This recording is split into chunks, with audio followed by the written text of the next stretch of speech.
L'émission de tous les sports dans l'Oise, c'est Lundi Sport, présenté par Nassim Raoui sur Radio Mercure.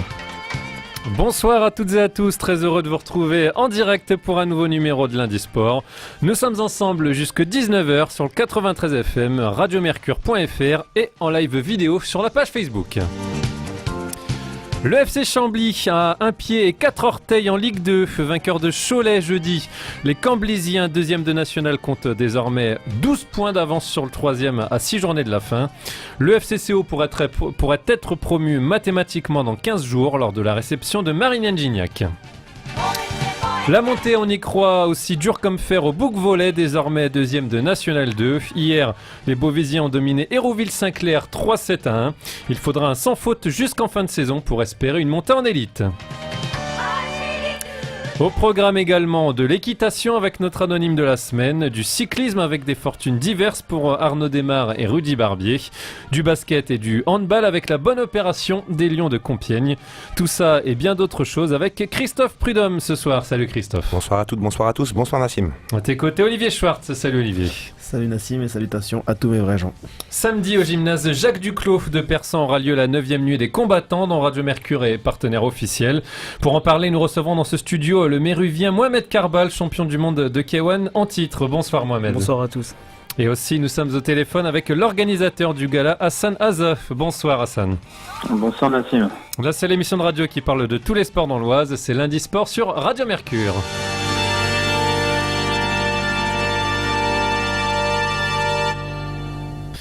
Alors je vous l'ai dit, samedi à partir de 18h30 au gymnase Jacques Duclos de Persan à la frontière entre l'Oise et le Val d'Oise se déroulera la 9e nuit des combattants dont Radio Mercure est partenaire officiel. Nous sommes donc en ligne avec l'organisateur du gala qui est Hassan Azaf. Déjà rapidement en quelques secondes, est-ce que vous pouvez nous présenter le programme de la soirée Hassan ? Le programme de la soirée en fait il sera conçu avec 14 combats, dont 8 combats professionnels, 4 combats semi-pro et 2 combats éducatifs pour les jeunes de Persan. Alors pas mal de combats donc au programme. Il y a des têtes d'affiche, Hassan ? Tête d'affiche, on a Mohamed Karbal, qui est avec nous sur le plateau. Qui fera un combat international contre Lelo Pichi en préparation pour sa défense de titre pour l'année prochaine. Et on a Moustapha Benchimed, qui a été champion du monde et du Nord, qui rencontrera Mitch Farrell, qui est un ancien aussi, qui est étampe. Et on aura Kara Ramoudi en pancras, qui boxera Mitlouti Rachid, qui a été finaliste du Contenders. Ouais, et qui est en train de prendre sa revanche, notamment par rapport à sa défaite de l'année dernière. Alors Hassan, on a aussi Rachid dans le studio qui te passe un petit bonjour. Juste une dernière question, on va pas t'embêter très longtemps puisque je sais que tu es actuellement en pleine séance de kiné. Parmi les nouveautés cette année, il y aura notamment la présence des caméras du groupe Canal qui a prévu de filmer le gala pour le retransmettre sur une de leurs chaînes. On imagine que c'est forcément aussi une reconnaissance du gala. Oui, cette année on a Canal Plus Sport qui fera la captation des vidéos, des images, qui a dû, j'ai dû batailler en fait pour l'avoir. Tu sais très bien Nassim, l'enjeu et puis les sacrifices pour faire cet événement-là. Ouais. Donc du coup il a fallu que j'aligne minimum 7 combats professionnels pour pouvoir avoir le contrat sur Canal Plus Sport. Donc du coup ça s'est fait. Et puis là, ça va être une grosse reconnaissance pour la jeunesse de Persan et puis les alentours, et puis aussi pour nous-mêmes, quoi. Ouais, puis pour tous les bénévoles, on le sait, c'est énormément de bénévoles du multiboxing Persan qui sont mis à pied d'œuvre sur cette organisation. Une quarantaine, ouais. Et puis, ce qui prouve aujourd'hui que la nuit des combattants de Persan est en train de devenir l'un des grands rendez-vous du kickboxing en France, puisque voilà, tous les galas n'ont pas aujourd'hui les honneurs de Canal Plus Sport. Merci en tout cas Hassan d'avoir pris quand même quelques minutes pour nous avoir présenté ce gala dont on va parler encore avec Mohamed. Merci Hassan et bonne soirée. Merci, à bientôt, au revoir. Donc voilà, vous l'avez compris, samedi donc à Persan, ce sera cette 9e nuit des combattants qui sera donc un rendez-vous de très haut niveau pour les amateurs de kickboxing et de sport de combat en général. Mohamed, vous êtes donc avec nous ici sur ce plateau. Mohamed Karbal, vous êtes originaire de Méru et licencié donc en multiboxing de Persan. Champion du monde, je l'ai dit depuis l'année dernière, où justement lors de la 8e nuit des combattants, vous aviez réussi à battre votre adversaire et remporter cette toute première ceinture pour vous dans votre carrière carrière de champion du monde, alors que vous aviez été déjà avant notamment champion d'Europe. Ce week-end, donc, ce sera un combat pour vous face à l'Italien Donatello Picci. Justement, qu'est-ce que ça représente, quoi, ce combat? Donc là, la ceinture n'est pas remise en jeu, c'est un combat de préparation, c'est ça essentiellement? C'est pas un combat de préparation, mais c'est un combat revanche. D'accord. Voilà, je l'ai déjà boxé, je l'ai boxé l'année dernière dans un événement en Muay Thai Attitude. Ouais. C'était un bel événement aussi. Et voilà, on avait fait un combat international et j'ai gagné au point. J'ai remporté le combat au point. Voilà, c'est un très bon adversaire. Je sais qu'il est champion du monde, champion du monde en taille, pas en kick. D'accord. En WKN, je crois, si je dis pas de bêtises. En moins de 60 kilos, par contre. Là, c'est un combat en moins de 63,5 kg. D'accord. Voilà, il joue un peu sur 2 catégories. Je sais qu'il a boxé récemment en Thaïlande. Il a boxé au Max Muay Thai, qui est un grand événement en Thaïlande. Il a perdu au point, je crois, face à un Thaïlandais, mais c'était un très beau combat. Je sais qu'il est entraîné, je sais qu'il est prêt, et s'il veut sa revanche. Et en plus de ça, venir prendre sa revanche à un événement qui vient de mon club, c'est que je pense qu'il sera vraiment prêt. Du coup, moi, je me suis vraiment préparé. Et voilà, je prends pas ce combat à la légère. C'est un combat vraiment que j'ai pris au sérieux. Ouais, ce sera un combat donc à domicile devant vos proches comme souvent. Donc vous l'avez dit, c'est un combattant que vous avez déjà battu donc l'année dernière. Au point, c'était un combat serré. Comment ça s'était passé déjà ce combat face à cet adversaire? Un combat serré, ouais. C'était dans les règles du K1. Il faut savoir que lui, il tourne beaucoup en Muay Thai. C'est pas la même discipline, ça se ressemble un peu, mais bon, il y a les saisies qu'on rajoute en Muay Thai, il y a les coudes, il y a le corps à corps. Et voilà, en K1, je pense que je suis plus spécialisé au K1 et lui plus en taille. Du coup, voilà, j'ai un avantage sur ça déjà. Mais il a une très belle boxe, il est propre, il est technique. Et voilà, du coup, le premier combat, c'était vraiment un combat de découverte. Il savait que j'étais plus en kick. Ouais. Et les règles, c'était en K1. Du coup, je pense pas qu'il s'est livré à 100%. Parce que j'ai vu ses combats, j'ai visionné ses combats. Parfois, je l'ai trouvé un peu, pas mou, mais j'avais l'impression qu'il était pas au top. Mais là, vu que je l'ai déjà boxé, je pense que si ça revanche, c'est que là, il va y aller. Du coup, moi aussi, on va y aller. Ça va être un beau combat. Ça va être un combat qui va se dérouler en 3 fois 3 minutes. Ça va, c'est pas synchrone. Et du coup, là, voilà. Donc ça veut dire qu'à priori, on peut attendre de l'intensité sur 9 minutes, ça va envoyer. Ouais. Alors, ça sera aussi une opposition de style, puisque on sait que vous nous l'aviez confié déjà l'année dernière quand vous étiez venu, Mohamed, vous êtes surtout un boxeur de contre, à l'aise plutôt en contre-attaque, c'est ça? Vous avez toujours gardé ce style depuis le temps? Toujours, je me sens bien, je me sens bien comme ça, je vais pas trop de l'avant parce que je sais que ça peut aller vite quand les boxeurs vont de l'avant, on peut vite prendre un KO, se faire contrer. Du coup, je préfère moi rester en boxe en contre et voilà. Ouais, et on peut tout de même, on peut quand même aussi aller de l'offensive, mais oui, quand il faut trouver le bon moment. Voilà, après, c'est vrai que c'est même un peu comme en sport co, dans des équipes collectives, on en parle souvent ici sur ce plateau, voilà, il y a des équipes de possession, des équipes de contre, et ça se retrouve aussi dans les sports de combat notamment, et donc vous êtes un boxeur, on l'a compris, plutôt de contre, et encore une fois un combat à domicile, là aussi on sait que c'est toujours particulier aussi de boxer devant vos proches. Il y a la pression, oui, on veut pas décevoir les gens qui viennent, surtout que c'est des gens qui sont proches, c'est la famille, c'est les amis, les collègues du travail. Et voilà, il y a les gens de la ville aussi, que même ça va faire 5 ans que je boxe à la nuit des combattants. Et voilà, je sais que j'ai toujours eu du positif, j'ai jamais perdu encore. Alors, j'ai fait un nul et après ensuite j'ai fait que des victoires. Du coup, voilà, je vais essayer de garder ce rythme-là pour faire plaisir au public et à la ville surtout et à mon club. Ouais, c'est important et c'est de la pression positive, on l'imagine pour vous, donc de boxer devant votre public, donc face à l'Italien Donatello Picci. Mohamed, vous restez avec nous puisqu'il y aura pas mal de questions encore sur le thème du kickboxing. Je vous ai notamment préparé à tous un petit quiz où on verra si vous avez quelques notions en kickboxing, et en deuxième partie d'émission, on parlera également aussi de votre ambition pour la suite de la saison, de votre nouveau statut de champion du monde. On va rappeler quand même juste les informations concernant la nuit des combattants. Donc ce sera bien samedi au gymnase Jacques Duclos de Persan. Alors c'est vraiment pile à la frontière entre l'Oise et le Val d'Oise. On est à 300 mètres de Chambly. Ce sera donc c'est payant. Je crois que les entrées c'est entre 8 et 15 euros, je crois, si je dis pas de bêtises. Et voilà, il y a tout ce qu'il faut sur place pour se restaurer, se garer. Il y a une buvette et c'est vraiment une soirée qui termine au bout de la nuit avec donc 14 combats, dont 8 combats pro. C'est ce que nous disait l'organisateur Hassan. Donc vraiment un beau rendez-vous pour les fans de sport de combat qui sont dans l'Oise et qui veulent faire un petit peu de route là-bas pour aller voir ce très beau gars-là. Et justement, pas très loin de là, il y a la ville de Chambly. On disait que vous-même, vous étiez invaincu, Mohamed, à domicile. Et ben, c'est aussi le cas des Camblisiens. On va en parler tout de suite dans la page football du FC Chambly. Allez Chambly, allez nos joueurs, allez Chambly, nos gladiateurs. Alors jeudi en direct sur Radio Mercure, vous avez pu suivre la rencontre entre Chambly et Cholet en match avancé de la 28e journée de National.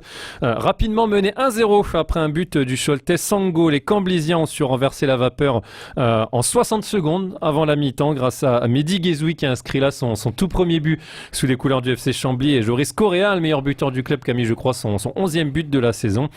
Chambly qui s'impose donc finalement 2-1. Un scénario déjà vu cette saison et qui prouve encore une fois les qualités mentales de cette équipe, hein, Christophe. Ouais, une belle rencontre en tout cas, un match qui était retransmis à nouveau sur une chaîne pay-per-view et un très beau match. J'ai trouvé notamment Guézoui, puisque tu en parlais à l'instant, on en avait un peu parlé ici à plusieurs reprises, il a été très très bon en point d'appui. Un but, une passe décisive, ouais, c'est lui qui donne le balancier sur le but de Joris Correa. Ouais, au-delà de ses stats, j'ai surtout trouvé, j'ai vu en lui un vrai potentiel. Alors certainement pas de finisseur, hein. Je suis assez d'accord avec toi Olivier. Par contre il protège vraiment bien la balle je trouve. Enfin en tout cas en point d'appui il a vraiment été bon. Alors, je dis pas que devant le but c'est un renard, hein. On est d'accord là-dessus, hein. Mais je trouve qu'il a fait un bon match. Chambly a vraiment retourné la situation. But, engagement, balle perdue, il récupère la balle, deuxième but et après c'est fini, hein. Quand Chambly mène au score c'est je sais pas, c'est l'équivalent d'un cycliste à la corde quoi, pour les doubler c'est plus possible, quoi. C'est terminé. Ouais, ils ont vraiment été costauds, il y avait beaucoup de monde au stade et ça fait plusieurs semaines qu'on dit que la montée est acquise, mais là je crois que pour le coup c'était vraiment la victoire de la gagne. C'est juste dommage malheureusement que la soirée a été légèrement ternie par la grave blessure de Flochon, hein, qui c'est fracture tibia péronée, donc c'est quand même pas rien malheureusement. Fracture de la cheville finalement. La fracture de la cheville, mais voilà, ça veut dire saison terminée, 3-4 mois d'indisponibilité, donc voilà.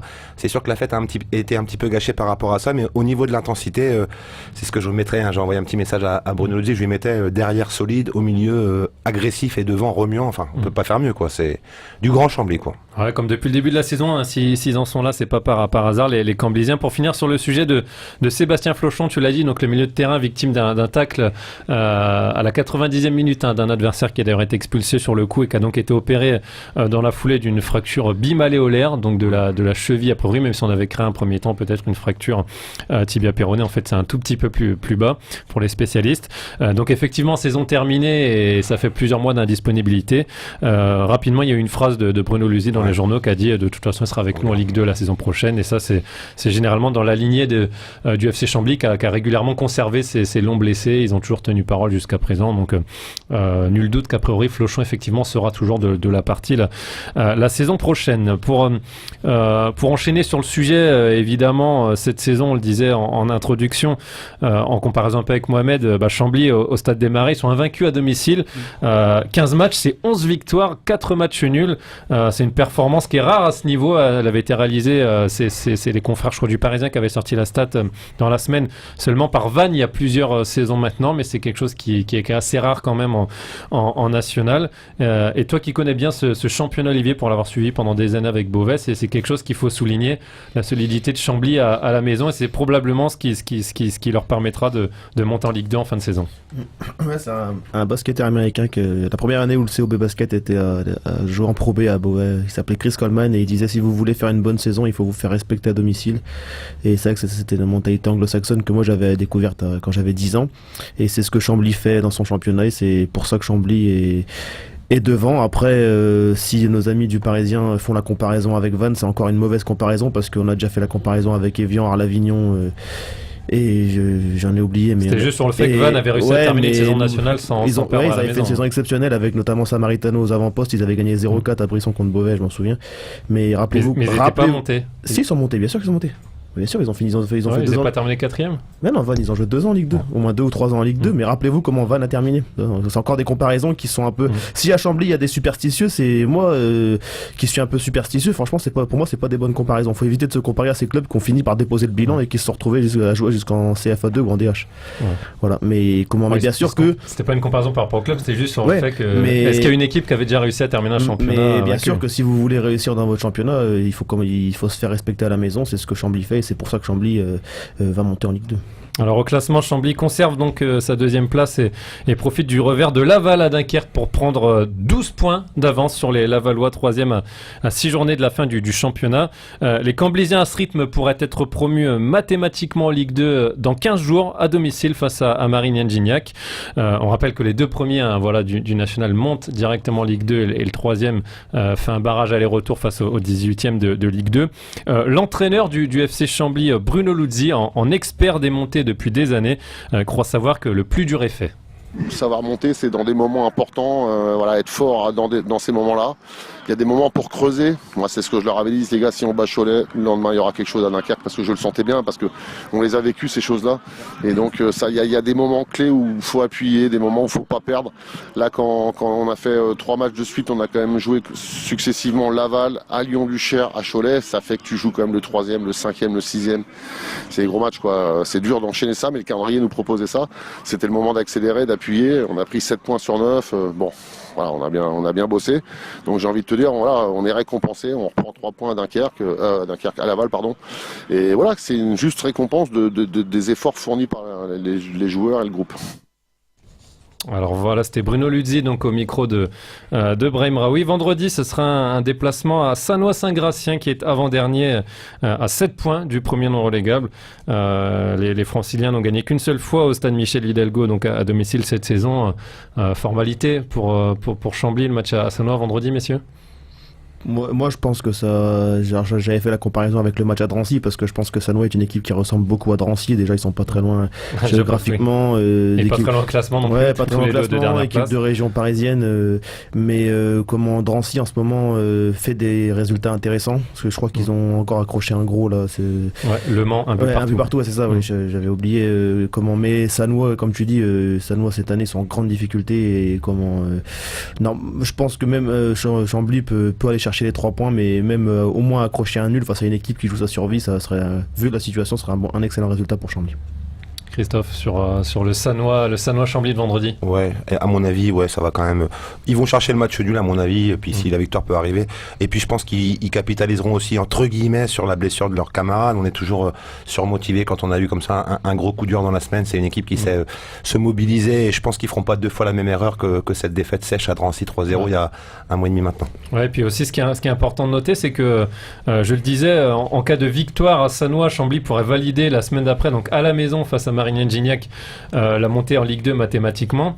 En revanche, si c'est pas le cas, après Marignane, Chambly se déplace 2 fois à Concarneau et à Avranches. Oui. Donc on va dire que s'ils perdent des points à Sannois, ça veut dire que tu feras probablement la fête pour la montée à l'extérieur, loin de Chambly, que ce soit à Avranches en Normandie ou à Concarneau en Bretagne. Ne serait-ce que pour leur public, c'est vrai que ce serait plus sympa s'ils arrivaient à le faire contre Marignane à la maison, plutôt qu'à Concarneau dans un entre guillemets relatif anonymat, même si évidemment il y aura tout ce qu'il faut pour le suivre au niveau des médias, etc. Mais voilà, même pour les supporters, on imagine qu'ils pourront pas tous forcément faire des longs déplacements en plus un vendredi soir, ou en tout cas en semaine à Avranches ou à Concarneau. Donc ça aussi, ça peut être un argument pour dire vraiment aller chercher les 3 points à Sannois, pour permettre ensuite de pouvoir valider cette montée dans 15 jours à la maison et faire une grosse fête au Stade des Marais face à Marignane-Gignac. On a fait le tour sur le sujet du FC Chambly, messieurs, mais on va rester dans le domaine du foot avec l'édito de Christophe de la semaine. Le petit jingle édito, on se retrouve tout de suite après. La SBM. Gigi, c'est toi là-bas dans le noir? Mais tu ne vas pas t'en aller comme ça. Sur le 93 FM, mon lundi sport au soleil. Alors, il n'y avait pas de National 3 ce week-end pour nos 4 équipes oisiennes. Il y a 15 jours, la SBO au stade Pierre-Brisson avait battu Grande-Sainte 3-1 dans un match important pour la course à la montée. Tu y étais, Christophe, et ça t'a notamment inspiré.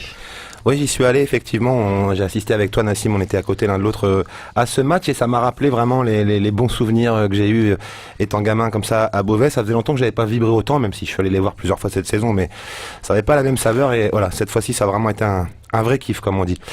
Donc cette semaine, dans mon édito hebdomadaire, je souhaiterais vous parler en chanson. Oui, car depuis quelques semaines maintenant, j'essaye en vain de me faire repérer par un producteur qui décèlerait en moi un quelconque potentiel, à défaut d'un potentiel quelconque. Vous parlez donc non pas d'un ou d'une sportive, d'un supporter, d'une bénévole ou d'un personnage du sport local, ni même d'un événement, comme je le fais d'habitude, mais plutôt d'un lieu mythique, pour les Isariens en général et les Beauvaisiens en particulier, le tant courtisé stade Pierre Brisson et ses 10 178 places qui fait tant parler de lui en ce moment pour des raisons diverses et variées. Jean-Claude, si tu peux m'envoyer ce jingle. Car oui, Pierre Brisson, c'est pas fini, et dire que c'était le stade de mes premiers amours. Pierre Brisson, c'est pas fini, et je crois bien que j'y retournerai toujours. Comme mon ami Olivier d'ailleurs. En effet, du lundi Nassim, lors de la dernière journée de National 3 de football, je me suis rendu il y a 10 jours maintenant, dans ce lieu qui a bercé ma jeunesse, à une époque où nous vibrions tous de rouge et blanc vêtus, au rythme de l'ASBM, avec en point d'orgue, les rendez-vous en terre bien connus du samedi soir, pour voir les Bruno Metsu, Célestin Mouyabi, Pascal Zaramba, José Pinot, Olivier Van de Voorde, Jérôme Brocard ou David de Freitas, stars d'une époque où le téléphone portable n'existait pas encore, et où avec 50 francs, tu pouvais te payer l'entrée du stade, un américain merguez à 16 000 calories, et une écharpe qui permettait de supporter ton équipe, et aussi d'essuyer le ketchup qui coulait de ce sandwich improbable, dont l'odeur m'est revenue la fois passée comme une Madeleine de Proust version foot. Et oui, dans le stade Pierre Brisson, y a partout des ballons, des ovales et des ronds, des qui roulent et qui vont. Dans le stade Pierre Brisson, y a toujours des frissons, plus autant de caméras, mais Mayenga est bon. Évidemment, tout était réuni il y a 10 jours pour faire de ce simple match une fête. Un temps de rêve, 12 degrés, ce qui est rare dans notre pluie cardinatale. 1 millier d'amoureux du ballon rond qui s'étaient donné rendez-vous, ce qui est rare pour un match de ce niveau. La visite du Barcelonais Clément Langlais, venu en voisin donner le coup d'envoi de la rencontre, et accessoirement ramener en voiture notre ami Clément à son domicile, ce qui est rare pour un mec qui accessoirement prend sa douche avec Lionel Messi. Notre bien-aimé serviteur Nassim Raoui, qui dès la 62e minute criait à l'arbitre « C'est fini, monsieur l'arbitre, c'est fini !» Ce qui est rare pour un gars qui arbore à son poignet une montre à 10 000 $, et l'équipe locale qui avait décidé que les présidents seraient obligés de doubler la prime de victoire, ce qui est rare pour un président. Car si j'étais président de la République, je ferais jouer les Bleus dans ce stade mythique. Je ferais des places à 5 balles au plus jeune public. Brisson serait toujours plein si j'étais président. Un dicton dit « Abondance de biens ne nuit pas ». Alors mon rêve serait que l'année prochaine, nous puissions profiter le vendredi soir des rencontres de foot des Noirs et Bleus du FC Chambly en Ligue 2, car le vendredi tout est permis. Le samedi du rugby avec le BRC et ses guerriers, car le samedi c'est un samedi soir sur la terre, et le dimanche les matchs de la SBO, car le dimanche à Bamako. Bon non, j'arrête, c'est nul. Évidemment, il faudrait peut-être faire un choix afin d'éviter de voir le nombre de divorces du département exploser, ou alors convaincre nos épouses que ASBO le Touquet, c'est déjà du voyage, et que Chambly-Lens est le remake de Bienvenue chez les Ch'tis. De toute façon, avec sa pelouse hybride, ce stade Pierre Brisson pourrait même accueillir le jeudi un concert de U2, et le lundi Interville contre le Puy du Fou. Car oui, on ira où tu voudras quand tu voudras, mais si possible avant on va voir un match de National 3. Toute la nuit, voir Beauvais contre Saint-Quentin, à Pierre Brisson, nous deux dans les gradins. C'est vrai que pour le nostalgique que je suis, j'ai retrouvé lors de cette rencontre Beauvais-Grande-Sainte, dans ce stade de mon enfance, un truc que j'ai perdu il y a quelques semaines maintenant, dans mon canapé devant mon équipe du PSG, face à je ne sais plus quel club anglais. Comment ça s'appelle déjà ? Ah oui, la passion. Celle qui fait qu'on se surprend à gueuler le nom de mecs qu'on connaît pas personnellement pour leur dire « Attention, ça vient derrière !» ou à donner des conseils à des gars qui jouent 1000 fois mieux que nous, pensant que si le virage se met à chanter, c'est tout le stade qui va s'enflammer. Un drôle de retour en arrière en sorte et le sentiment que cette époque n'est pas si loin. Car hier encore, j'avais 20 ans, j'allais à Pierre Brisson encourager les miens. Je croyais bien qu'un jour ce serait la Ligue 1, parfois même c'est pas bien, j'insultais le gardien. Jacques Noël nous chantait, à nous le Parc des Princes. On y croyait, c'est con, mais surtout c'était bien qu'ils sont loin à présent. Mais 20 ans... Bon, tout cela pour vous dire que même si aujourd'hui ce stade ne résonne plus aussi fort qu'avant, même si penser à la Ligue 1 pour Beauvais ou Chambly ou au top 14 pour les rugbyman du BRC semble aussi illusoire que de me voir représenter la France à l'Eurovision, eh bien j'ai envie de croire que ce stade n'est pas mort, que le meilleur est à venir et que demain va nous offrir l'occasion de vibrer à nouveau, de nous coller du ketchup sur nos écharpes rouges et blanches ou noires et bleues, que Clément Martin, notre confrère de la radio, annoncera dans quelques temps un « Je demande aux supporters de la Juventus de ne pas jeter de fumigène sur le terrain » et que Brisson nous redonnera les frissons que ce moment m'a donné il y a peu. Bon, allez, en guise de conclusion à cet édito, en forme de déclaration d'amour à ce stade qui a vu passer sur sa pelouse les Kylian Mbappé, David Ginola ou encore Thierry Henry, je veux juste vous dire à vous, supporters de la SBO, du BRC ou du FC Chambly pour la saison prochaine, Je sens... Attends, il faut que je me remette dedans parce que du coup je l'ai plus. Je sens qu'on va revibrer, le stade marche sur l'eau. J'ai pas l'impression de rêver, on va remonter plus haut. Si tu me croises, fais un vœu. Et si j'en parle, je fais un vœu. Si tu me touches, fais un vœu. Je veux voir Pierre Brisson en feu, oui en feu, oui en feu. Je veux voir Pierre Brisson en feu, oui en feu, oui en feu. Voilà, c'était mon hymne à Pierre Brisson. Bravo encore une fois, Christophe. Pour cet édito de la semaine concernant donc l'enceinte du stade Pierre Brisson, d'ailleurs pas exceptionnellement depuis 15 jours, il n'y a pas de nouvelles. On vous a dit qu'on vous tiendra au courant du feuilleton du futur stade du FC Chambly. A priori, pour l'instant, rien ne bouge. On imagine que rapidement, si la montée en Ligue 2 est mathématiquement validée, on va avoir des nouvelles concernant le futur stade du FC Chambly. Ça aurait été intéressant que tu nous expliques qui est Pierre Brisson, puis qui est Omar Saloum aussi. Pierre Brisson, c'est un journaliste qui a passé 40 ans de sa vie dédié au sport oisien et qui est décédé dans les années 70, je crois, si je dis pas de bêtises. Et Omar Sanoun, c'était évidemment un Beauvaisien qui a joué en équipe de France et qui est passé par Nantes et par Bordeaux et qui est décédé sur le terrain. Et voilà, il y a la famille Sanoun à Beauvais qui est bien connue. Et voilà, Omar Sanoun, c'est resté du coup une icône du sport beauvaisien. C'est bon? Satisfait? C'est bon. Bon, si vous nous rejoignez, vous êtes toujours dans l'Indy Sport et notre invité aujourd'hui, c'est Mohamed Karbal, le champion du monde de K1 qui combattra samedi à la 9e nuit des combattants. Et justement, juste avant la pause musicale, je vous ai préparé à tous un petit quiz spécial kickboxing pour tester un petit peu vos capacités là-dessus. Alors, on va voir si déjà la première question, elle est pour vous trois, c'est de savoir si vous êtes cinéphile et si vous avez déjà vu le fameux film Kickboxer. Oui. Qui a bercé toute mon enfance. Bien sûr. tu le maîtrises, Mohamed, on est d'accord. Je sais pourquoi il me pose Olivier. ça. Non, parce que moi je l'ai jamais vu, j'aime pas Bon, ces je suis films-là. désolé, mais j'ai quand même préparé un il quiz le spécial sait. Kickboxer. Il le C'est le film culte de mon Ouais, enfance c'est le et j'ai été obligé. Mais il y a quand même quelques questions auxquelles tu vas pouvoir répondre. Première question, messieurs, pour vous trois. Vous allez chacun me faire une proposition. Je vous demande déjà tout simplement en quelle année est sorti le film Kickboxer avec donc Jean-Claude Van Damme en tête d'affiche. Alors là, Mohamed. Franchement, je pourrais pas dire l'année Allez, exacte. dis-moi une année au pif, déjà, le j'étais plus petit. près l'emportera. Bon, écoute, je suis en 80. Ouais, j'essaie de me rappeler, c'était à quel âge la première fois que j'ai regardé le film. Moi, je te dis 92 pour moi. 92. Non, plus, je pense ouais, 94. 94, Olivier. 88, ma date de naissance. Eh ben c'est Olivier qui l'emporte puisque Ouais. c'était en 89. Tiens. C'était en 1989. Moi j'avais 2 ans. T'es né en quelle année, Mohamed? En 90. 90, ouais, donc le film est même sorti avant que tu naisses. Voilà, mais moi, Et je l'ai ça, un peu plus tard. ça a probablement bercé ton enfance et c'est comme ça que tu as eu la C'était vocation. tellement à la mode pendant des années que voilà, on avait l'impression qu'il venait de sortir. Question de rapidité, messieurs. Quel est le nom du personnage que doit affronter Van Damme dans le film? Tempo. C'est ça. Tempo. Le fameux tempo. Tu l'avais? Il s'échauffe en mettant des coups de tibia contre le mur là, le pilier là. Ça fait mal. Troisième question.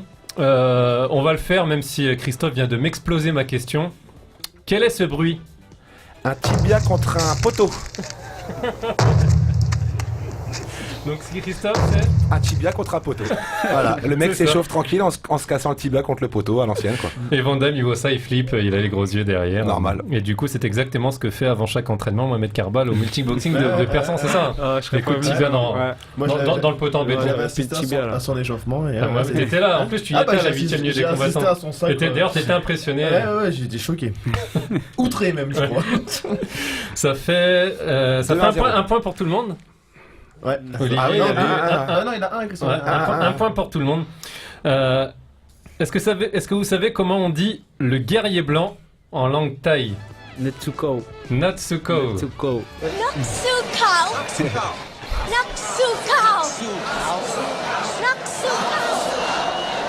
Ouais, ouais. T'as toujours rêvé qu'on t'appelle comme ça, non? Je suis sûr, Mohamed. Non. T'as un surnom, toi, non? Je crois, non, même pas. Ouais, enfin, j'ai un surnom, mais dehors. C'est Bims. Ah oui. Voilà, Bims. Et toute la salle qui crie Bims, ça Voilà. serait beau. Ah, quoi qu'il y avait des gens qui le criaient. Maître Bims, nous dit Jean-Claude. Tu y as déjà eu celle-là ou Non, pas? jamais. Ouais. Pour rigoler, Compare pas à Maître Gims. Compare pas à Maître Gims quand même. Ça fait donc 2 points pour Mohamed Karbal et 1 point pour les autres. Donc soit vous égalisez, ou soit c'est Mohamed qui remporte ce quiz, messieurs. Avant le combat final, dans quoi les deux combattants trempent-ils leurs gants? Dans du verre. dans du verre, c'est ça? Tu te rappelles pas, Christophe? Oh là là. De la résine et du verre pilé. Ah, c'est ça, du verre. Ils mettent leurs mains et après ils font le combat avec du verre pilé. Tu dis heureusement, c'est pour ça qu'on a fait du foot, nous, en fait. Donc victoire logique, hein, finalement, c'est le champion du monde de kickboxing qui remporte le quiz kickboxer sans surprise. C'est le favori. Mais en même temps, Olivier, pour ta défense, tu n'avais pas vu le film. Et Christophe, tu l'as pas vu depuis longtemps. on va Non, dire. mais ça fait longtemps. Mais justement, qu'est-ce qui t'a inspiré de faire ce sport-là? C'est quoi? C'est les copains à Méru? C'est quoi? En fait, moi, je faisais du foot quand D'accord. j'étais petit, jusqu'à mes 9 ans. Et un jour, il y a eu un gala de boxe à Méru. Et j'ai été le voir, et toute la ville a été le voir, et j'ai kiffé en fait. J'aimais bien les arts martiaux déjà. Je regardais les Van Damme, Bruce Lee et tout. Et du coup, voilà, ça m'a fait un tilt. Et j'ai arrêté le foot, j'ai fait de la boxe. Et là, jusqu'à aujourd'hui, c'est mon kiff. Finalement, c'est un choix positif. Olivier, tu voulais dire? Non, je disais Christophe l'a laissé gagner parce qu'il a peur de ça. C'est pour ça. Ah, aussi, En fait, Christophe connaissait Non, les mais réponses. à chaque fois qu'on reçoit des mecs, parce qu'on a reçu quand même des super boxeurs, là, du K1, tout ça, Ouais, c'est toujours des gars super souriants, super c'est souvent gentils et comme tout. ça. Tu sais, t'attends toujours à avoir des gars un peu, en mode un peu vénère, quoi, Ouais. mais jamais. C'est toujours des mecs super gentils. Regarde Tyson, il avait une voix de gamme. Bon, même si une fois Karim Achour avait failli éclater comme Ouais. Olivier en fin d'émission. Ouais, mais il avait cherché. On s'en rappelle? Mais bon, je l'ai quand même. Non, on bien l'adore, on lui fait un petit coucou à notre Kabyle préféré. On passe tout de suite à la pause musicale et justement, puisqu'on parlait du film Kickboxer, j'ai choisi de vous diffuser le titre, notamment de la scène dans le bar. On s'en rappelle tous Quand il danse. où du coup il danse et puis après il finit par allonger la moitié des mecs qui sont dans le zinc. C'est Beau Williams qui interprète donc Feeling So Good Today sur Radio Mercure. On se retrouve tout de suite après, notamment avec l'anonyme de la semaine.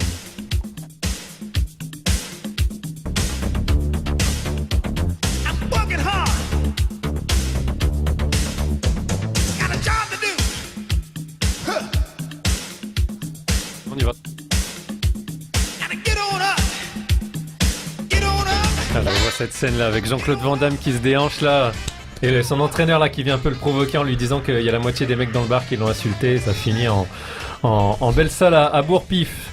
C'était le magnifique film Kickboxer qu'Olivier a promis de regarder dès ce soir en streaming. Regardez. Ce soir, je regarde un de Funès et ça sera très bien comme ça. Il joue dans Kickboxer. Alors, Funès, il a un petit rôle, il passe derrière à un moment donné en tant que figurant, mais s'il l'aurait couché, ton ils n'auraient pas été long. voilà, si vous nous rejoignez, vous êtes toujours dans l'Indisport pour la deuxième partie avec notre invité Mohamed Karbal, champion du monde de kickboxing qui combattra samedi à la 9e nuit des combattants de Persan. En attendant, on passe tout de suite à l'anonyme de la semaine. Allô, répondez, allô, c'est qui? Allô, c'est qui? Allô, répondez, allô, c'est qui? Allô, c'est qui? Et on va monter à cheval avec ton invité, Christophe. Et oui, tout à fait, comme chaque semaine, un invité avec un sport un peu atypique. On n'a pas toujours l'occasion de parler d'équitation et on va pouvoir le faire ce soir avec Pauline. Bonsoir Pauline. Bonsoir. Alors avant de commencer avec Pauline, juste quelques chiffres, comme je le fais à l'accoutumée. 650 000 comme le nombre de licenciés en France. Il faut savoir que c'est le premier sport féminin en France, l'équitation. Moi je ne savais pas du tout en préparant l'émission. 8 cavaliers sur 10 justement sont des femmes. 9 000 comme le nombre de structures. 4e comme donc la fédération sportive française, c'est la 4e, l'équitation, derrière le foot, le basket et puis le tennis. Et puis surtout 1 sur 4 comme le nombre de cavaliers qui pratiquent la compétition. Alors Pauline, justement, est-ce que tu peux nous dire comment tu en es venue à pratiquer l'équitation? Alors en fait, depuis toute petite, je monte à cheval, donc j'ai commencé à 5 ans. J'en ai 30, donc je vous laisse faire le calcul. D'accord. Voilà, il y avait un club à côté de la maison et puis on a fait ça avec une cousine et depuis, j'ai jamais arrêté. Ah d'accord, donc à 5 ans et depuis 25 ans une mordue. C'est quoi justement les qualités pour être une bonne cavalière? Enfin, qu'est-ce qu'il faut comme compétence? Alors, une bonne condition physique et puis je dirais de l'observation, de la patience, un peu de sang-froid parfois et puis être autocritique aussi. À quel niveau autocritique? Toujours se remettre en question, surtout si on veut progresser. Alors c'est vrai moi j'ai tendance à naïvement à me dire quand je regarde de l'équitation, notamment au JO ou autre, que c'est le cheval qui fait la moitié du boulot, mais non, je pense que c'est pas tout à fait ça. Ça marche pas comme ça, je pense. Je peux confirmer. C'est pas comme ça. Justement, est-ce que toi tu fais de la compétition ou est-ce que tu en as fait de la compétition? Alors oui, j'ai fait de la compétition à poney et à cheval, donc notamment au championnat de France. Par contre, à aujourd'hui, je monte une fois par semaine et voilà, je me fais plaisir. T'es donc une amateur et justement c'était quoi ton rêve quand t'étais petite cavalière? C'était de faire les JO ou non? C'était vraiment que pour le plaisir et puis Non, être cavalière, ça, je pense que voilà, quand on monte à poney, quand on est petit, ça nous passe par la tête forcément. Après, voilà, j'ai eu la chance de vivre de ma passion pendant des années. Et voilà, on fait des choix, et c'est vrai qu'on peut pas forcément, selon voilà le niveau qu'on a, le talent, etc. C'est pas donné à tout le monde. Et justement, alors c'est quoi le coût? Je me posais la question en préparant la rubrique tout à l'heure. C'est quoi le coût quand on est comme toi, on va faire du cheval une fois par semaine? C'est pas ton cheval, c'est ça? Enfin, tu m'expliquais, c'est une pension, un système de pension, c'est ça? Tu vas entre guillemets, je vais pas dire louer un cheval parce que le mot est vraiment nul, mais je trouve pas le mot qui va avec. Comment ça se passe concrètement? Emprunter un cheval contre écussonnement et trébuchant. Ouais, confier, c'est pas mal, je trouve, parce que il y a la confiance entre la personne qui justement confie le cheval et puis voilà, c'est comme c'est un travail d'équipe, hein, déjà à la base, voilà, il y a l'animal, il y a nous, et puis bon bah là il y a le propriétaire qui se greffe. Donc oui, voilà, c'est des chevaux qui sont confiés pour justement être travaillés, et puis chacun y trouve son intérêt dans l'histoire. Et ça coûte cher justement cette pratique ou non, ça reste malgré tout abordable pour les jeunes notamment qui voudraient s'y mettre? Bah, alors pour un jeune, on est sur une leçon, on doit être dans les 20 € à aujourd'hui. Après, le coût de la licence est pas énorme, hein, on est à 36, il y a des licences qui sont bien plus chères que ça. Après, ça reste un sport, voilà, où tout l'équipement, etc. Peut vite monter, mais quelqu'un qui voudrait commencer, voilà, pour 100 €, il est équipé chez Decathlon, quoi. Et justement, tout à l'heure, j'ai vu un chiffre qui m'a un peu étonné. On disait qu'un cavalier sur 2 arrête au bout d'1 an. J'ai vu qu'il y avait... Et ça m'a vachement surpris parce que je pense qu'il n'y a pas beaucoup de sports où il y en a 1 sur 2 qui essaye au bout d'1 an qui arrête. C'est quoi la raison? C'est trop dur? Bah en fait, il faut vraiment être passionné. Je pense que soit on l'est vraiment, parce que voilà, il faut être, comme je disais, de la patience, de la répétition. C'est pas donné à tout le monde. Et puis oui, s'accrocher. Et c'est vrai que souvent c'est l'étape du lycée, hein, qui fait mal. Et là, il y a du monde qui décroche. D'accord.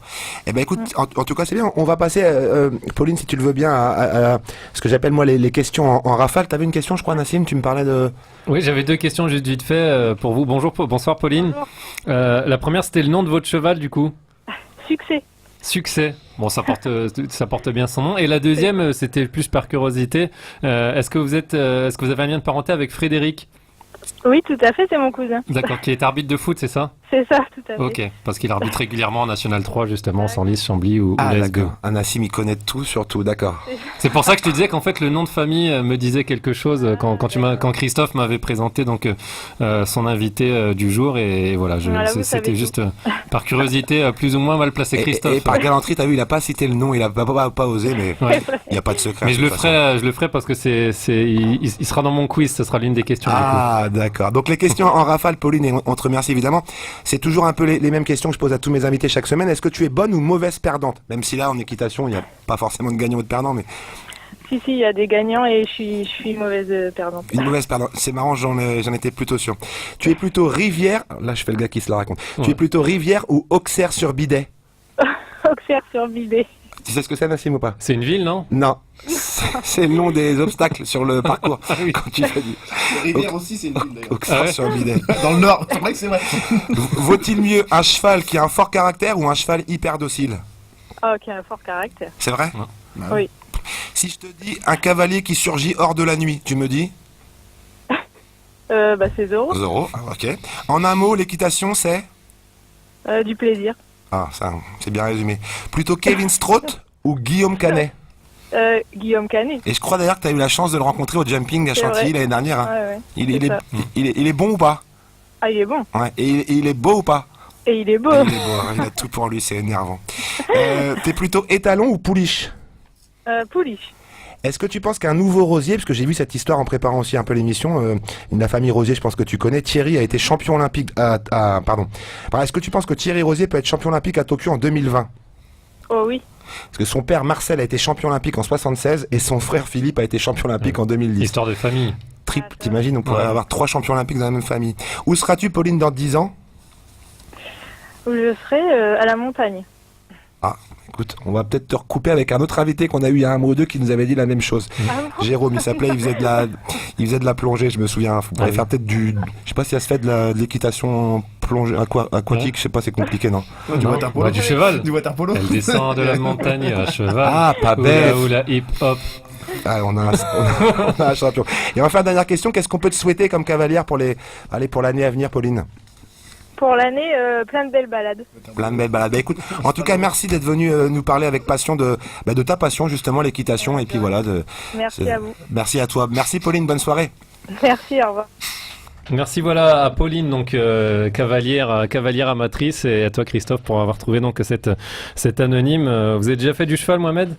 Oui, mais pas ici. En amateur. En amateur au Maroc, voilà. Au Maroc, ça tombe bien justement, puisque je viens de recevoir un message du Maroc du président de Radio Mercure, Javier Del Candili, qui était lui aussi champion du monde multiple de kickboxing, et qui vous passe un bonjour, Mohamed, et qui vous souhaite un beau combat pour samedi. Ouais, bah c'est gentil, merci beaucoup, et je souhaite un grand bonjour à toi aussi. Bon, bah il nous écoute actuellement sur Radio Mercure, radiomercure.fr. Alors justement, Mohamed, on l'a dit en première partie d'émission, donc vous êtes champion du monde de K1 chez les moins de 63 kilos en fédération ISK, donc depuis l'année dernière. Avec Olivier, on était donc d'ailleurs au combat où vous aviez gagné. Depuis un an, est-ce que vous êtes remonté sur le ring? Est-ce que vous avez fait d'autres combats? Oui, alors j'ai boxé en février, voilà. Je devais boxer en novembre, mais le gala, en fait, il y a eu un petit souci. Mon adversaire, en fait, le gala, il a été reporté en la dernière minute, une semaine avant, et mon adversaire pouvait plus boxer parce qu'il était, il était programmé sur un autre gala la semaine, je crois 2 semaines après. Il a eu peur de se blesser, je pense. Du coup, j'ai pas boxé en novembre, et j'ai boxé en février au Muro, au Muay Thai Attitude. Et voilà, j'ai boxé un jeune boxeur qui est en pro, je crois que depuis un an et demi. Et voilà, j'ai remporté au premier round par TKO. D'accord, voilà. Ça veut dire quoi? Ça veut dire que l'arbitre a arrêté le combat en fait. Ah oui, l'arbitre. Je l'ai touché au foie et l'arbitre a vu qu'il pouvait pas repartir et voilà, j'ai gagné. Et voilà, on attend le prochain combat samedi. Donc un combat depuis et on imagine beaucoup d'entraînement. On se rappelle à l'époque, c'était 3 heures par jour à peu près. Ce que vous nous disiez, en plus de votre boulot, puisque voilà, même si vous êtes professionnel, ce n'est pas votre métier à temps plein, et à côté vous devez aussi concilier avec votre métier dans une chaîne de supermarchés. Alors justement, avec Hassan, on l'a dit aussi en début d'émission, l'idée du combat ce week-end contre l'Italien, c'est quelque part aussi en sorte de préparer aussi la remise en jeu de votre ceinture, qui devait avoir lieu bientôt. Finalement, ça sera reporté. Est-ce que là aussi vous avez des nouvelles? Est-ce que vous savez quand est-ce que vous allez plus ou moins remettre votre ceinture en jeu? On n'a pas la date exacte, mais c'est dans moins d'un an, je pense. Là, ça va être dans les prochains événements. Peut-être dans l'année 2019, quand même, je pense. À domicile? Je sais pas encore. Je pense pas que ce soit à domicile. Je pense que ça va être à l'extérieur. D'accord. Ouais. Donc là aussi, ça sera l'un des défis, c'est ça, on l'imagine, de conserver la ceinture. Ça va être la première fois que je remets une ceinture en jeu, voilà. Ouais. Et voilà, il va y avoir une pression que je connais pas, on verra. Ouais, ça sera aussi une nouveauté, voilà, découvrir, se mettre en danger et avoir un autre contexte. Alors c'est vrai que d'être champion du monde, c'est quand même rare. On n'est pas tous champions du monde de quelque chose dans notre vie. Justement, est-ce que ça a changé quelque chose vous dans votre vie d'être champion du monde au quotidien? Je ne veux pas dire que ça a changé quelque chose, mais c'est vrai que voilà, il y a beaucoup de gens qui peut-être ne prenaient pas au sérieux avant quand je boxais, et quand ils entendent que voilà, maintenant je suis champion d'Europe, champion du monde et tout, voilà, j'ai eu des très bons retours. Et voilà, même par la ville, par exemple la ville de Persan, même la ville où j'ai grandi à Méru, par la mairie, madame la maire de Méru, le maire de Persan, et même dans mon entourage, voilà, les gens ils s'intéressent un peu plus à ce que je fais, et voilà, ça fait plaisir. Du coup, ça montre que voilà, quand je monte sur le ring, je monte pas que pour gagner pour moi-même, mais vraiment pour les gens qui me soutiennent. J'ai un peu plus de soutien, c'est vrai que depuis que j'ai remporté les titres, j'ai un peu plus de soutien. Ouais, il y a un vrai retentissement, et c'est aussi important. C'est une question aussi qu'on avait posée il y a 15 jours à notre invité, c'était Sébastien Minard, c'est un cycliste qui a fait 6 fois le Tour de France, et c'était tout bête, mais on lui demandait est-ce qu'il y a des gens qui te reconnaissent dans la rue? Il disait non, jamais. Voilà, c'est aussi ça un peu l'anonymat du cyclisme. La même question pour vous, Mohamed. Vous êtes champion du monde, mais est-ce que de temps en temps dans la rue il y a des gens qui vous reconnaissent? C'est rare, mais il y a déjà eu 2-3 personnes qui m'ont dit ou des clients magasin par exemple. 2-3 personnes m'ont déjà dit tu boxes pas et tout. J'ai dit si, c'est moi et tout. Du coup ça fait plaisir. Signer des autographes? Non, pas jusque là. J'aime pas trop, mais ça va. Mais les gens ils reconnaissent, je pense que c'est ceux qui aiment la boxe, qui regardent, qui voient un peu les infos sur les sites de boxe et tout. Et du coup, voilà, d'autres personnes m'ont déjà reconnu, des personnes que je connaissais pas. Et ça fait toujours un petit peu plaisir. Ça fait plaisir. Et justement, on a dit, donc le regard des autres, il a forcément un peu changé, que ce soit dans votre famille ou dans votre entourage.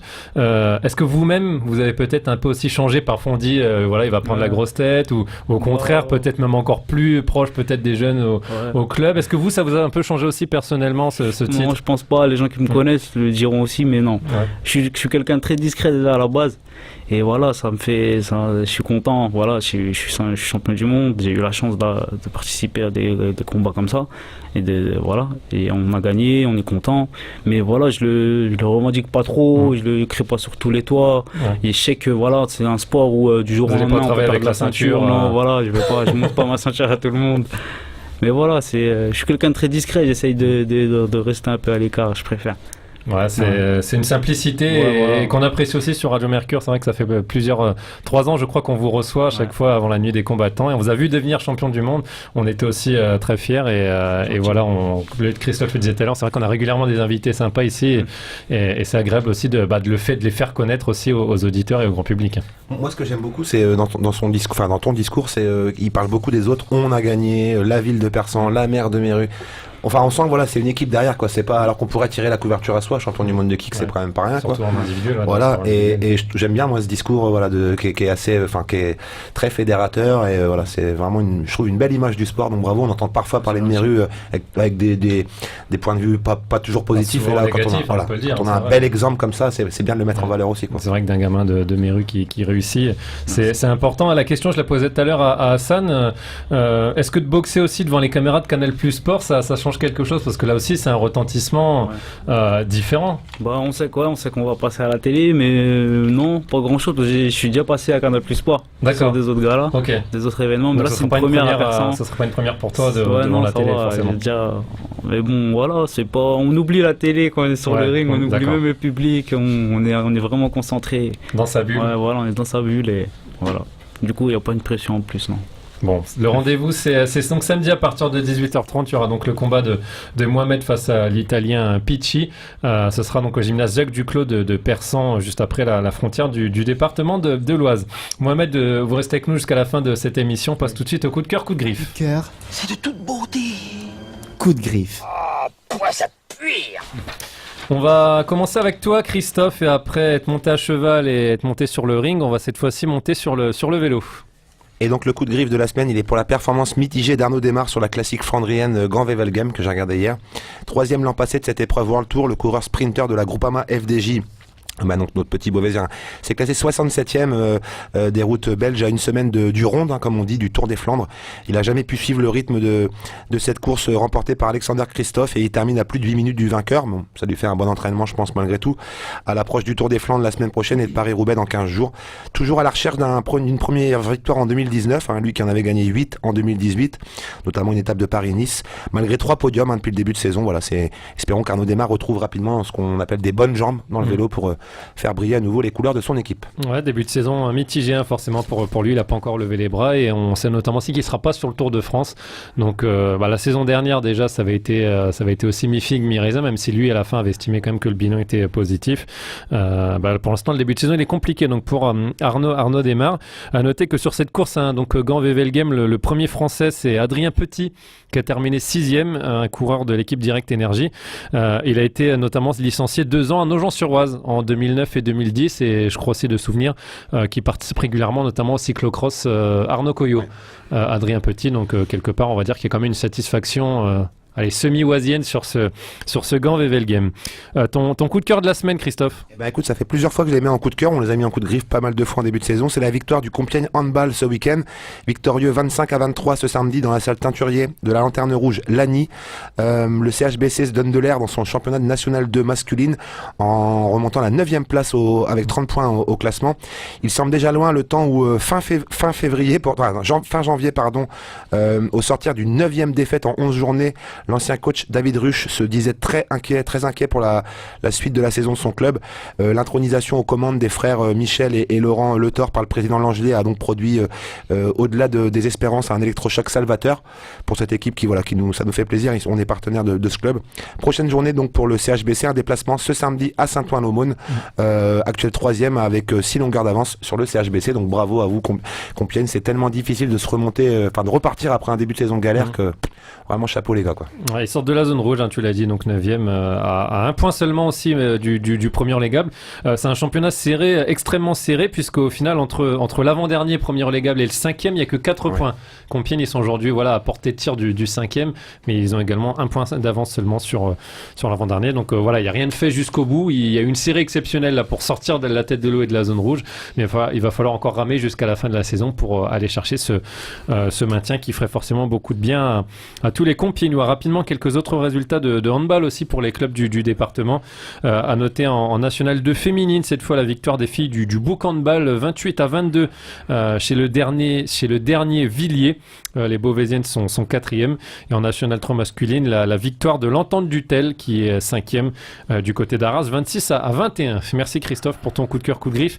Olivier, on va commencer avec ton coup de griffe et un club que tu apprécies beaucoup et qui a probablement dit adieu définitivement à tout espoir. Oui, c'est la défaite donc, du BBCO face à Chauny-Autreville, donc une défaite 78-54 donc à Chauny.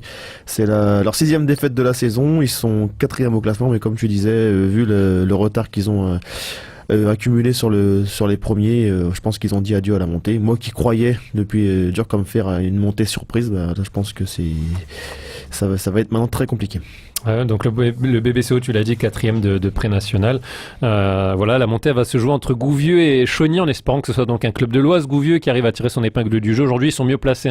Ils sont devant Chauny. A priori, ils devraient retrouver le National 3. Le premier, la réserve de Longo, ne peut pas réglementairement monter. Donc voilà, ce sera encore une fois, il faudra patienter peut-être un an de plus pour les basketteurs beauvaisiens pour retrouver le National 3 plus de 10 ans après, non Olivier, c'est ça? Plus que ça, c'était en... 2006, l'année où le COB club avait a arrêté coulé, en 2005, donc c'était la saison 5-6, donc c'était il y a 13 ans.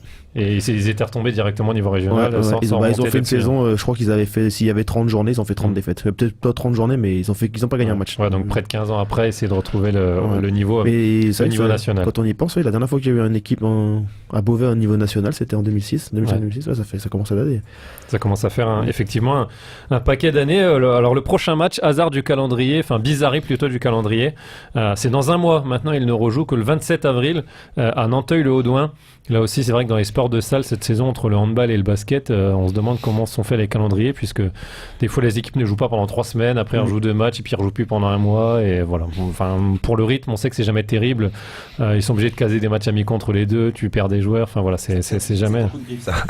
Ouais, non, mais je trouvais ça bizarre, et pour même échanger à chaque fois avec les coachs et tout, à la fin des matchs, des fois, tu vas voir un gars à la fin du match, il te dit, par contre, là, on vient de gagner, on pensait faire lancer une série, puis là, ça va nous couper les pattes, parce que pendant 3 semaines, on joue pas. Ça avait été le cas du BBCO, et à l'inverse là pendant un mois, pendant tout le mois de février ils n'avaient pas joué, pendant tout le mois de mars ils ont joué d'un seul coup toutes les semaines, même des matchs en semaine de coupe, alors que tu dis ils n'ont pas joué des semaines avant, et puis ils ont joué 3 fois de suite à l'extérieur les 3 premiers, donc voilà, il y a aussi des bizarreries parfois dans le calendrier.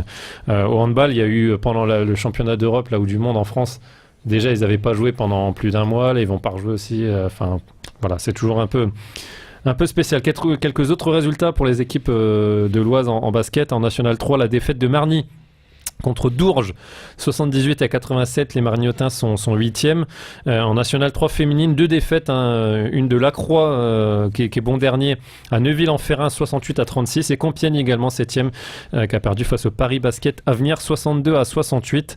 On a commencé le coup de cœur, coup de griffe avec du vélo. On va le finir aussi encore une fois sur 2 roues, puisque ton coup de cœur, il concerne un cycliste de l'Oise, Olivier. Ouais, Rudy Barbier, donc le coureur du team Israel Cycling Academy, qui s'est imposé au sprint lors de la 3e manche de la Coupe de France. Donc l'arrivée avait lieu à l'AF Foissière et donc l'Isarien remporte la 20e classique Loire-Atlantique. Voilà, une belle perf. Ouais, c'est une belle perf. Il n'avait pas gagné depuis 2017 et sa victoire sur Paris-Bourges, on se rappelle, il y avait eu un petit accrochage à la fin avec Nasser Boigny. Donc ça fait du bien pour Rudy Barbier, le coureur originaire de Fekir, voilà, qui a levé les bras et qui prouve que son transfert du côté d'Israël, la Cycling Academy, était peut-être une bonne chose pour continuer à progresser. Et là où elle est intéressante aussi, cette victoire, c'est qu'il faut savoir que le championnat de France, il a lieu au même endroit, sur la même course et sur le même parcours dans quelques semaines. Donc c'était en quelque sorte une répétition générale. Alors il n'y aura pas la même. Non, puis ça va être il y aura pas le même plateau. Ouais. Mais voilà, il a quand même pris des bons repères. Il a gagné et pourquoi pas rêver d'un Rudy Barbier en bleu, blanc, rouge. Tronet l'a fait il y a quelques années, mais le problème du championnat de France, c'est que vous avez les FDJ. En amateur, tu parles d'un amateur qui gagnait Tronet à l'époque. C'était un des rares. Ouais, mais le problème du championnat de France, c'est que mais il est pro, mais il va être tout seul. Parce qu'il aura pas de français avec lui. Les FDJ, ils sont 25. Ils ont un train. Ils sont 25 pros. C'est toujours les mêmes. FDJ, Cofidis. Oui, mais pourquoi ? Parce que chez les FDJ, t'as 25 pros, t'as 25 français, donc ils sont engagés. Ils sont tous alliés. Et Israël il Academy, il y a peut-être plusieurs français dans l'équipe, je sais pas, mais il y en a pas 25. Donc il va être tout seul face à 25 FDJ qui font un train. Il pourra jamais. C'est difficile. Il aura peut-être son frangin Pierre Barbier qui sera là. Ouais, mais ils sont pas dans la même équipe. Peut-être qu'il travaillera pour lui, mais ça me. Non, mais après une fois qu'il est sur la course, t'es là. Van Damme dans le bar, il est tout seul contre 25 et il gagne quand même. Ça va rien dire des fois. Tu vois, je t'ai dit, il faut que tu regardes Kickboxing, ça va changer ta façon de penser. Tu parlais de Chris Coleman tout à l'heure, mais Van Damme aussi, il y a des répliques. Chris Coleman, il en aura couché. T'auras vu, tu vois le gabarit qu'il avait. Et on parlait de Direct Energy. Et il y a quand même une nouvelle bonne importante pour le cyclisme français, c'est que c'est Total. Là, c'est quand même pas rien qui maintenant va être sponsor de Direct Energy. Total, c'est quand même une entreprise qui fait plus de 10 milliards de bénéfices, pas de chiffre d'affaires, de bénéfices par an. Et qui peuvent mettre 1 ou 2 euros.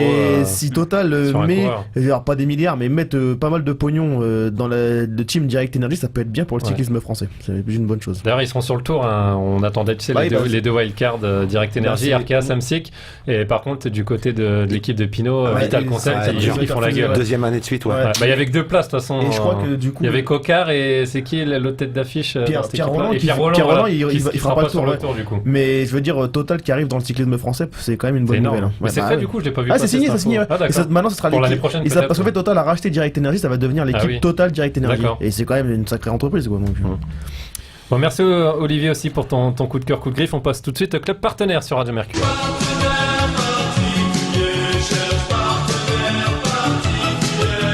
Mais tu es mon fuyot, je t'aime, je suis fier de ton réussissement. Alors du côté du FC Chambly, une bonne et une mauvaise nouvelle. La bonne, c'est que l'équipe réserve qui évolue donc en National 3 s'est qualifiée pour les 8e de finale de la Coupe de l'Oise hier en match en retard. Ils ont gagné à Creil, club de Régional 2-0. Donc la logique a finalement été respectée. Ce week-end en championnat, ils iront à Maubeuge, un concurrent au maintien, les Camblisiens qui sont au-dessus de la zone de flottaison. Donc match important pour la réserve de Chambly en National 3. En revanche, la mauvaise nouvelle elle concerne les U17 nationaux de Chambly qui ont encore perdu à Dunkerque 4 buts à 3, ils sont avant-derniers et ils sont donc mathématiquement relégués. On se rappelle que l'année dernière ils avaient fait l'exploit en fin de saison d'aller chercher le maintien pour leur première année à ce niveau-là. Là ils comptent 11 points de retard à 3 journées de la fin et donc les jeunes Camblisiens retrouveront le niveau régional la saison prochaine. Il ne devrait pas y avoir a priori d'équipe de l'Oise en nationaux en 17 ou en 19, à moins que peut-être Chantilly arrive à monter notamment du côté des 19 nationaux. Du côté de la SBO, donc il n'y avait pas de match ce week-end, on l'a dit.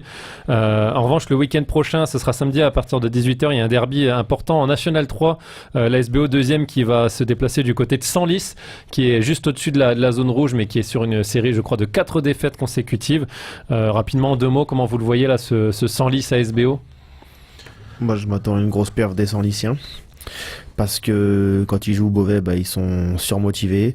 Et à mon avis, ce qui s'est passé face à Saint-Quentin, j'en dirai pas plus, ne se reproduira pas face à la SBO. Et ça va être un match très compliqué pour les Beauvaisiens. Ça va être une défaite 3-2 de Senlis face à Saint-Quentin après avoir vu un gros match. Juste Christophe, en 2 mots, comment tu le vois ce Senlis SBO ? Il faut s'offrir le droit d'aller chercher la finale à Saint-Quentin. Et pour ça, il faut pas de faux pas. Et c'est vrai que ce match, il va être à mon avis compliqué. Ils sont sur une très très bonne dynamique.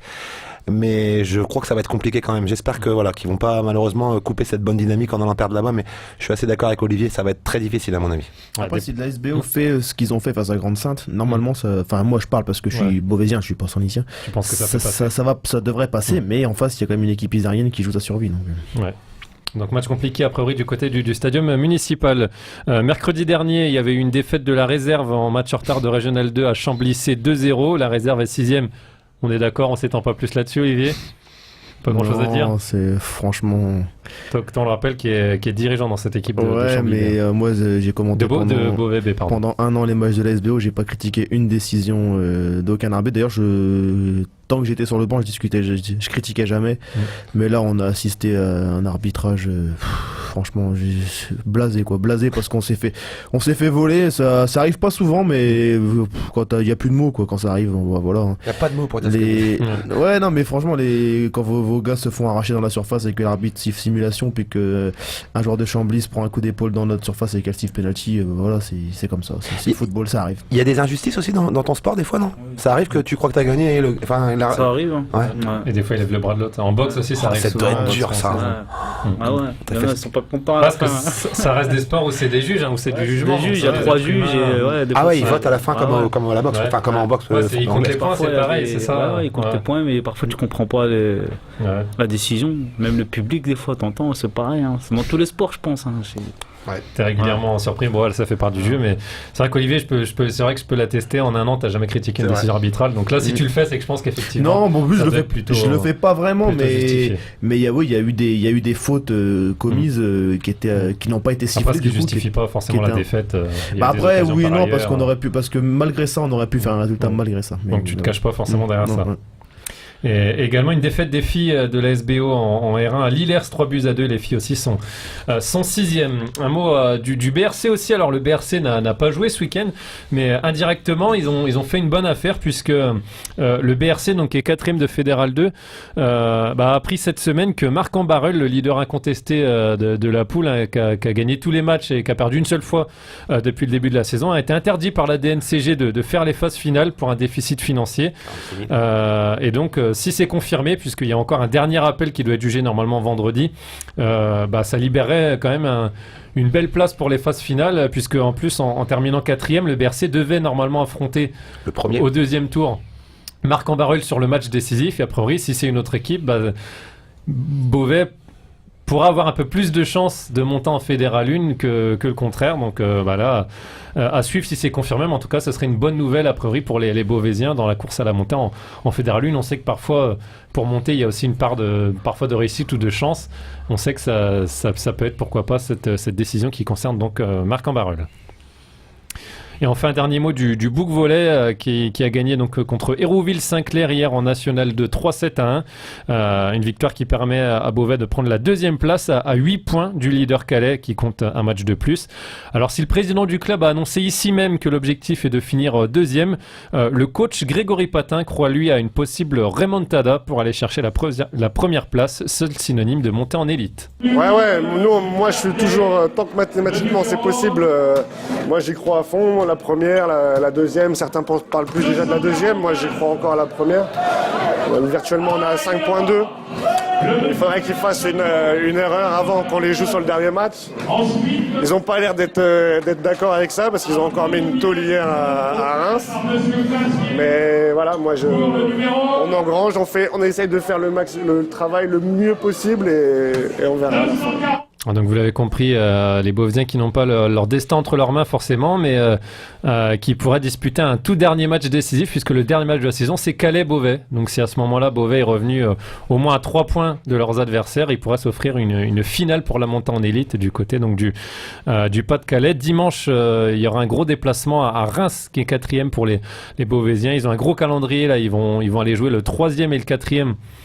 Sur les dernières journées avant d'aller donc chez le premier, donc il faudra vraiment faire un sans faute et espérer de l'autre côté un faux pas calaisien pour pouvoir rêver d'une finale lors de la dernière journée du côté donc de Calais. Mais si on entre dans le temps additionnel de ce lundi sport et on passe au quiz. Alors je vais pas refaire un quiz sur le film Kickboxer, on a bien compris qu'Olivier ne l'avait pas vu et que Mohamed le connaissait strictement par cœur.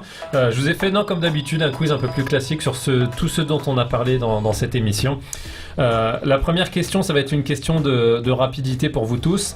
Je vous donnerai quelques indices si vous ne trouvez pas rapidement. On a parlé de Cholet forcément, puisque Chambly a battu Cholet jeudi dernier en national. Est-ce que vous savez quel célèbre entraîneur de football français est né à Cholet ?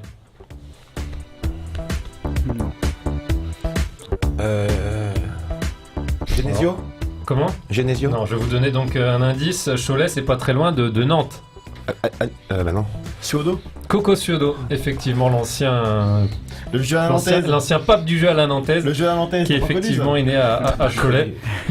Ciodo avec ton père, Olivier, tu rigoles. Non, tu connais pas. Si, Loco, Wedek et compagnie. Ciodo, n'oubliez pas que c'est lui qui a inspiré Guardiola. Tous les gamins qui aiment dire Guardiola. C'est Ciodo qu'il faut regarder en premier. Ça vient de lui. C'est pas De Funès qui a inspiré Guardiola? Non, De Funès il a inspiré Ciodo. Non, mais il suit pas. Et qui avait inspiré aussi Jean-Claude Van Damme. Ouais, et Bourvil. Premier point pour toi, Olivier, dans ce quiz. Deuxième question. Un dénommé Pierre Brisson, alors homonyme de celui de Beauvais, ça n'avait rien à voir, a dirigé un grand quotidien français dans les années 40 et 50. Lequel? L'Humanité. Bah, vas-y, balancez-moi des noms de journaux français. Le Figaro. Le Figaro. Il était de droite, tu te rends compte un peu? Je dis au hasard. Effectivement, donc Pierre Brisson, il a été patron du Figaro dans les années 40 et 50, mais ce n'est pas le Pierre Brisson qui a donné son nom au stade Beauvaisien. Ça fait 2 points pour toi, Olivier, dans ce quiz. C'est chaud, Olivier. Tout à l'heure, je demandais à notre anonyme si son cousin Frédéric était bien arbitre. Elle nous a dit que oui. Donc savez-vous combien de fois son cousin Frédéric a arbitré l'équipe première de l'ASBO cette saison? 2 fois. 2 fois. Réponse exacte, ça double ou pas? Réponse exacte. Comment tu le savais? Au pif ou... Non, ou elle te l'a dit juste avant? Ah non, elle me l'a pas dit, non. Tu peux pas arbitrer une équipe 4 fois en principe. Un arbitre, il arbitre pas 4 fois la même équipe. Si, là il y a un arbitre qui va arbitrer de Beauvais pour moi la 3e ou 4e fois. C'est demain celui qui va arbitrer. Le talent, qu'est-ce que je te dis? Il les a arbitrés à Conty en Coupe de France pour une qualification 6-1 de Beauvais et à Maubeuge pour une défaite 1-0. Et Olivier, tu le connais puisqu'il a aussi arbitré il y a pas longtemps à SBOB Montataire lors de votre victoire 4-1. Un grand arbitre qui fait plus d'1m90. Et le match à Conty, n'oubliez pas le magnifique but de Kim Dupont. Il avait mis un but magnifique. C'était été, non? Oui, contre son camp. Ouais, c'était beau. C'est pas gentil de le rappeler, en plus il l'avait mal vécu. Ouais, mais... Il avait bien arbitré contre Montataire. Bon, t'as pas de grief sur... on a gagné 4-1. Moi l'arbitre... C'est un gras arbitre parce que quand on ne voit pas, c'est que t'as été bon en fait. Oui, c'est ça qui est dur. Si on se rappelle pas de toi, c'est qu'en gros t'as fait ton match et d'ailleurs, tiens, je refais un parallèle avec le kickboxing et la boxe. Moi je suis toujours sur le cul quand je vois des matchs de boxe, bon plus de boxe anglaise, mais c'est l'arbitre, je me dis toujours, mais le gars il est au milieu, enfin il pourrait prendre une énorme pêche quoi. Faut être, c'est des anciens en général les arbitres, c'est des anciens. Donc il faut sentir un peu le jeu quand même. La plupart ils ont l'œil. Ouais, ils ont l'œil. T'as déjà mis un coup de latte à un arbitre? Non, jamais. Tu mets une droite. Tu couches l'arbitre. Un arbitre KO. Ah mais qui c'est qui compte si l'arbitre il est KO? Il peut pas se compter. C'est les juges. Ça fait 2 points pour toi, Olivier, 1 point pour Christophe dans ce quiz. Vous allez là me faire chacun une proposition. Combien de kilomètres fait la course cycliste Gand-Wevelgem dont parlait tout à l'heure Christophe? Bah tiens Christophe, comme t'es... Course à pied? Non, c'était la course cycliste. C'est une course cycliste Gand-Wevelgem. Combien de bornes? Vas-y Olive, commence. 242. 242. Je pense qu'elle a déjà la réponse exacte là. Non, c'est pas la réponse exacte. Tu dis combien? Tu peux aller 300 km. 300. Ah, c'est ce que j'allais dire. Du coup, attends, je vais dire 243. T'as dit combien? 242. C'est Christophe qui prend le point, c'est 251,5. Yes! C'est une très longue course, évidemment. C'est une des plus longues. La plus longue, je crois, c'est Milan-San Remo, c'était la semaine d'avant. Je crois 291, 290. Des courses quand même assez exceptionnelles. Ça fait donc 3 pour toi, Olivier, c'est ça? Non, c'est 2-2. Donc la question, elle sera décisive, la dernière. Il a 0, ça va se finir. Ouais, mais il a gagné le quiz kickboxer. Ça va se finir pas tout gagner dans un octogone, cette histoire-là. Ça va mal finir. Du coup, allez, pour vous deux, pour vous départager pour la dernière. Dans quel département se trouve la ville d'Hérouville-Saint-Clair? 14. Oh putain. C'est donc le Calvados. Le Calvados, C'est à côté de c'est à côté de Caen, ouais, je le c'est ça. savais, mais il m'a pas laissé parler. Donc victoire sur le gong de Bravo, Christophe bravo, Christophe. dans ce quiz. Bravo. Le moment de remercier donc Mohamed Karbal d'être venu sur ce plateau. Merci à vous. On rappelle donc Mohamed, votre combat c'est samedi lors de la 9e nuit des combattants. Ce sera un combat dans les règles du K1 face à un Italien en 3 fois 3 minutes. Ce n'est pas un combat où vous allez remettre votre titre en jeu de champion du monde. Ça, ce sera un peu plus tard dans l'année 2019. Et on rappelle le rendez-vous évidemment puisque Radio Mercure est aussi partenaire officiel. Donc samedi à partir de 18h30 au gymnase Jacques Duclos de Persan, c'est à 500 mètres après la frontière du département, juste après Chambly. Donc vous pourrez assister à ce gala qui sera également retransmis un peu plus tard en différé sur les antennes de Canal Plus Sport. Merci à Jean-Claude du côté de la technique et à Christophe et Olivier ici pour leurs avis. Je vous donne rapidement les rendez-vous sport de la semaine sur Radio Mercure. Il y aura notamment donc mercredi comme d'habitude de 18h à 19h le Mercure Football Club. On reviendra donc sur le match de Chambly. On fera l'avant-match des matchs de N3, notamment ce derby entre Senlis et la SBO. Il y aura vendredi au stade Pierre-Brisson à 20h un match de Ligue 2 entre le Red Star et Brest qui est deuxième, donc une vraie belle affiche. Le Red Star où on a changé d'entraîneur il n'y a pas longtemps et donc voilà, ils espèrent encore pouvoir aller se maintenir, aller chercher au moins la place de barragiste. Il y aura des places à gagner pour cette rencontre toute la semaine sur la page Facebook de Radio Mercure. Et puis vendredi également, ce sera a priori normalement ça devrait être commenté sur notre antenne, le match entre Sannois-Saint-Gratien et le FC Chambly pour continuer à voler vers la Ligue 2 du côté de Chambly. Merci à tous de nous avoir écoutés. Vous restez à l'écoute des programmes du 93 FM. L'émission de tous les sports dans l'Oise, c'est Lundi Sport, présenté par Nassim Raoui sur Radio Mercure.